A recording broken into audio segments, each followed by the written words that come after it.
Yolanda, can't stand the heat.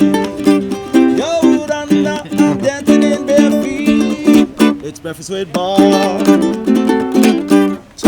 Macho Man! Thank you, brother. We're at Breakfast with Bob. My name is Bob Babbitt. We're brought to you by HOKA One Polar, Halo Neuroscience, Velofix. Today's plan, Normatec. We'll be doing our championship edition at Four Seasons Resort Hualalai, and we're streaming on Triathlete magazine. My next guest, three-time world multi-sport champion. We'll talk about that in a second. And he just knocked off Javier Gomez, going 7:54.58, ran a sub-240 at the Asia-Pacific Championships. Give it up for Braden Currie. Very fun. Thanks, Bob. No probs. Hey, so first of all, as soon as I saw Coast to Coast, New Zealand, tell the audience what Coast to Coast is, because a lot of people don't know about that event, but it's brutal.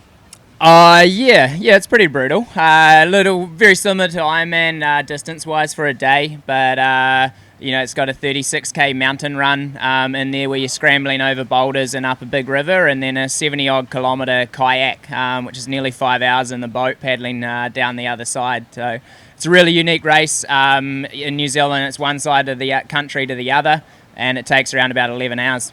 And you won that 3 years in a row. Yeah, I had one crack at it. I got third, and then 3 years continuous after that, I won it.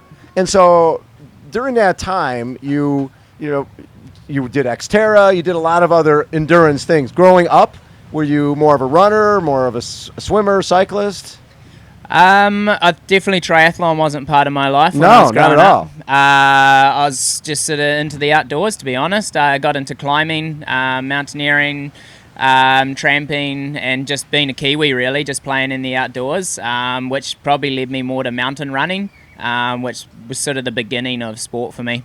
And after you went to your first Coast to Coast, I think you took some time off. You and your wife started a business, a mountain bike business, a little touring. Yeah, we're lucky enough. Actually, I was pretty young, and our first child, Tan, came onto the scene, so decided sport probably wasn't the best business to have behind us with trying to bring up a child, and started a mountain biking company in Australia, and that led on for a couple of years when I sort of realised that maybe, being a professional athlete was quite a fun lifestyle and that I should give it a good shot.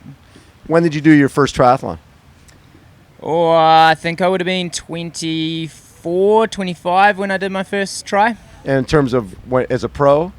No, I raced 170.3 as an age grouper. Okay. And then when you went to New Zealand last year, in 2017, was that one of your first Ironman races? That was my first Ironman race. I had actually, the year before, I decided that I would back up a challenge full distance the week after the Coast to Coast.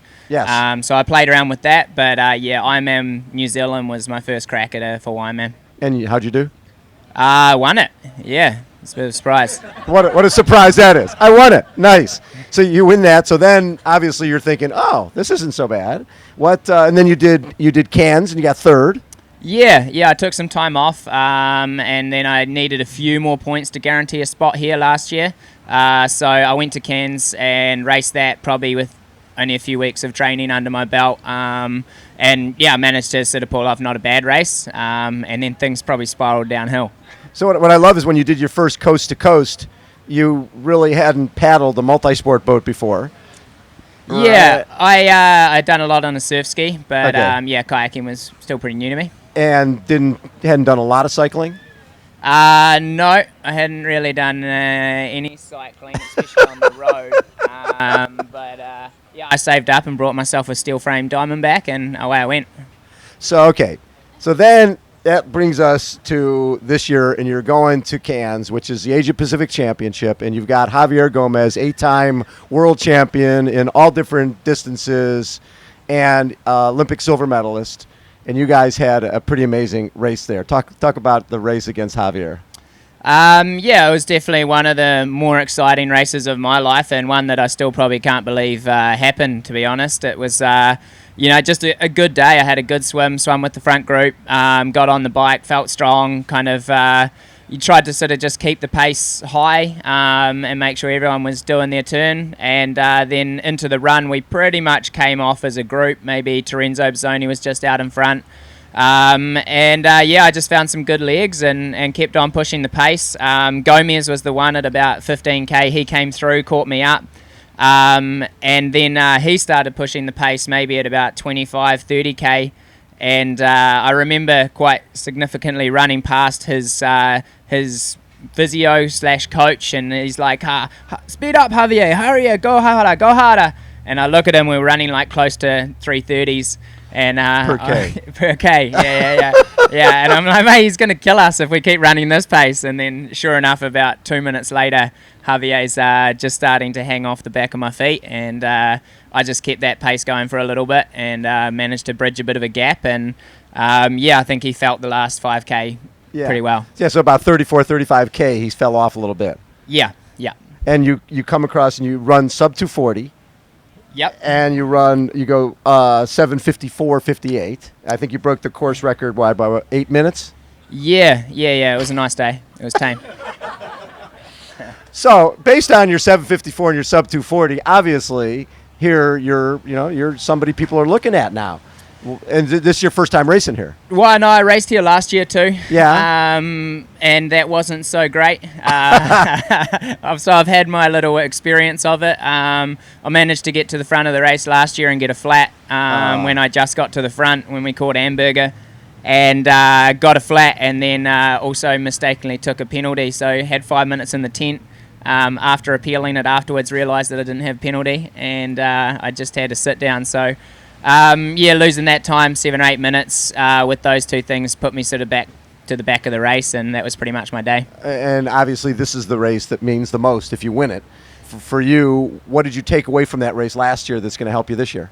I think it was just that experience that obviously in the swim that I deserve, that I can be here. I can race with these guys. I'm just as good as most of them out there. Probably just the experience of racing in that heat and the challenge of, how it feels when you go too far in this race, how much you suffer. So I got my fair experience and, looking forward to this year. I love it. What would it mean to you to be? I don't think we've had a male Kiwi win this race. No, Cam Brown's come close on many of occasions. Couple seconds, couple thirds. Couple of thirds, and then about 20 other times he's had a shot at it. So he's pretty incredible. But we haven't actually had a Kiwi male on the top step of the podium. And that's something that you'd like to do. Oh, I think you only come here to do that, really. I'd love to do that, and I think this year's open for a lot of opportunities. When you heard that Jan Frodeno was out of the race, what were your thoughts? I was pretty disappointed, to be honest. I really respect Jan. I think he's incredible, but he's beatable at the same time. He saw last year how he suffered with the back, and I just think that he would have been one person I would have liked to have raced with. It's just like racing Gomez and Cairns. That's what excited me, was racing Gomez. And that's probably what pulled out the performance that I did. And racing someone like Jan that's the exciting part of this sport, is to get in race the best in the world. I love it. Hey, good luck on Saturday. Yes, thank you. Braden Currie has been our guest. Honcho Man, take us out.